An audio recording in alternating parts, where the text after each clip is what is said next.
जय हिंद दोस्तों, जैसा कि आपको हम बता पा रहे हैं, यहाँ पर देख सकते हैं अमर उजाला में ये छपा है और डॉक्टर मंजीत सिंह पटेल ने डायरेक्ट बताया था कि जो यूपीएससी गजट नोटिफिकेशन है ये प्रक्रियात्मक यानी प्रक्रियात्मक गजट है, यानी कि कह सकते हैं कि यूपीएस में पे आउट शब्द का यूज किया गया है, पेंशन का यूज नहीं किया गया। यानी कि गजट का नाम यूपीएस है लेकिन अंदर पेंशन नहीं है, पे आउट दिखता है। यह गजट अपने आप में एक विरोधाभासी है और कर्मचारियों की मांग थी कि वीआरएस को 25 साल की अवधि की बजाय 20 साल किया जाए और दूसरा वीआरएस के दिन से ही पेंशन मिले। लेकिन तीसरा यहाँ पर देख सकते हैं कि पेंशन का अंशदान हर हालत में कर्मचारी को वापस मिले। गजट में ये तीनों मांगे नदारत है, कुछ भी नहीं माना गया है। सरकार ऐसा रास्ता बनाने की कोशिश में है जिसमें पेंशन शब्द ही खत्म कर दिए जाएं। ये मंजीत सिंह पटेल का खुल्लम चैलेंज है। जी हाँ दोस्तों, पेंशन को कोर्ट में चैलेंज किया जा सकता है और पे आउट को कोर्ट में चैलेंज किया नहीं जा सकता। पूरे देश में ओपीएस की मांग के लिए विरोध प्रदर्शन। जी हाँ दोस्तों, आपको पता ही होगा विजय कुमार बंधु लगातार अपना कैंपेन चला रहे हैं।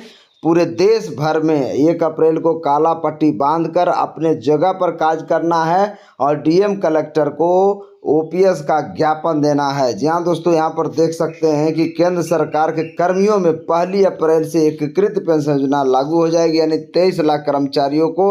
अब राज्य सरकार चाहे तो इसे लागू भी कर सकती है यूपीएस को, और ना चाहे तो ना भी कर सकते। जी हाँ दोस्तों, उसके ऊपर डिपेंड करता है।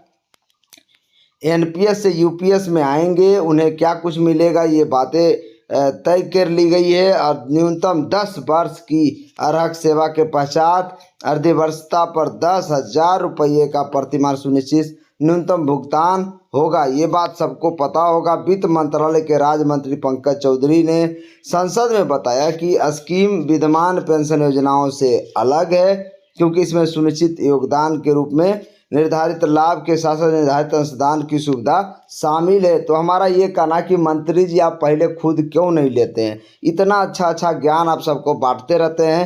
पूरे एमपी एमएलए जितना है, प्राइम मिनिस्टर, सीएम, पीएम, सबको दिया जाए एकीकृत पेंशन योजना, और वो लोग अगर ले लेते हैं, सबसे अच्छी योजना है, तो बाकी कर्मचारी भी ले लेंगे। इसमें किंतु परंतु का सवाल ही नहीं है। यहाँ पर देखिए, कर्मचारियों को बाजार संबंध प्रति लाभ की अनिश्चितता से सुरक्षा प्रदान करता है, ये पंकज चौधरी बता रहे हैं। इतना ही नहीं, यूपीएस राजकोषीय विवेक साथ साथ अंतर नागरिक और अंतर पीढ़ीगत इक्विटी को बनाए रखने की सुनिश्चित करता है। पंकज चौधरी, आपको बहुत ज़्यादा ज्ञान है तो आप यूपीएस अडॉप्ट क्यों नहीं करते? यहाँ पर देखिए पंकज चौधरी ने क्या क्या बताया। 25 साल वर्षों के अर्हक सेवा की अर्धवर्षता पर 12 महीना में प्राप्त औसत मूल्य का 50% की सुनिश्चित भुगतान होगा। न्यूनतम 10 वर्ष करने के बाद ही अनुपातिक 10 वर्ष से लेकर 25 साल के बीच वाले में अनुपातिक पेंशन मिलेगा। यहाँ पर देख सकते हैं दूसरा पॉइंट, कर्मचारियों की मृत्यु के ठीक पहले उसे स्वीकार भुगतान के 60% दर से उसकी पति पत्नी को सुनिश्चित पारिवारिक पेंशन। इसके अलावा 10 वर्ष के अर्हक सेवा के पश्चात अधिवर्षता पर 10,000 रुपये प्रति माह न्यूनतम पेंशन। इसके अलावा सुनिश्चित भुगतान, सुनिश्चित पारिवारिक भुगतान, सुनिश्चित न्यूनतम भुगतान पर मुद्रास्फीति सूचकांक यानी कॉस्ट इन्फ्लेशन इंडेक्स के आधार पर वो बड़े महंगाई राहत में हर 6 महीना पर जिस तरह से बढ़ता वो बढ़ेगा, और वो भी all India consumer price index के आधार पर। जी हाँ दोस्तों, यहाँ पर देख सकते हैं। इसके अलावा श्रमिकों के लिए अखिल भारतीय उपभोक्ता मूल्य सूचकांक पर आधारित, इसको बोलते हैं all India consumer price index. इसके अलावा पंकज चौधरी ने बोला कि प्रत्येक पूर्ण 6 माह की सेवा के लिए सेवानिवृत्ति के तिथि पर मासिक प्रलब्धि या वेतन और महंगाई भत्ता के 1/10 भाग दर से ग्रेच्युटी अलग से, जहाँ दोस्तों ग्रेच्युटी अलग से सेवानिवृत्ति पर एक मुश्त राशि लमसम राशि दिया जाएगा। और आपको बता दें, सुनिश्चित भुगतान की मात्रा कम नहीं होगी। इसके अलावा यूपीएस का विकल्प चुनते हो तो यूपीएस के अंतर्गत सुनिश्चित भुगतान केंद्र सरकार कैसे कर्मचारियों के लिए उपलब्ध होगा जो एनपीएस के अंतर्गत कवर होते हैं और यूपीएस का विकल्प चुनते हैं। इसके अलावा देखिए, किसी भी कर्मचारी के 10 वर्ष के रह सेवा के पश्चात अर्धवस्था प्राप्त करने वाले मामले में अर्धवस्था की तिथि से पेंशन चालू होगा। इसके अलावा सरकार द्वारा किसी कर्मचारी का FR 56J केंद्रीय सिविल सेवा वर्गीकरण नियंत्रण अपील रूल 1956 के अंतर्गत सस्ती नहीं है, यानी कि किसी को बर्खास्त कर दिया गया है, टर्मिनेट कर दिया गया है, उनको यूपीएस का लाभ नहीं मिलेगा। यहाँ पर देख सकते हैं। इसके अलावा 25 वर्ष की नियुक्त आरक्षक सेवा के 50 स्वैच्छिक निवृत्ति के मामले में यदि सेवा अवधि अर्धावस्था तक जारी रहती है तो कर्मचारियों को जिस तिथि से अर्धावस्था प्राप्त होता है, केंद्र सरकार के द्वारा 24 जनवरी 2025 को यूपीएस को अधिसूचित किया गया था। आपको पता है, पेंशन निधि विनियामक जिसको PFRDA बोलते हैं, विकास प्राधिकरण को यूपीएस का संचालन का दायित्व सौंपा गया है।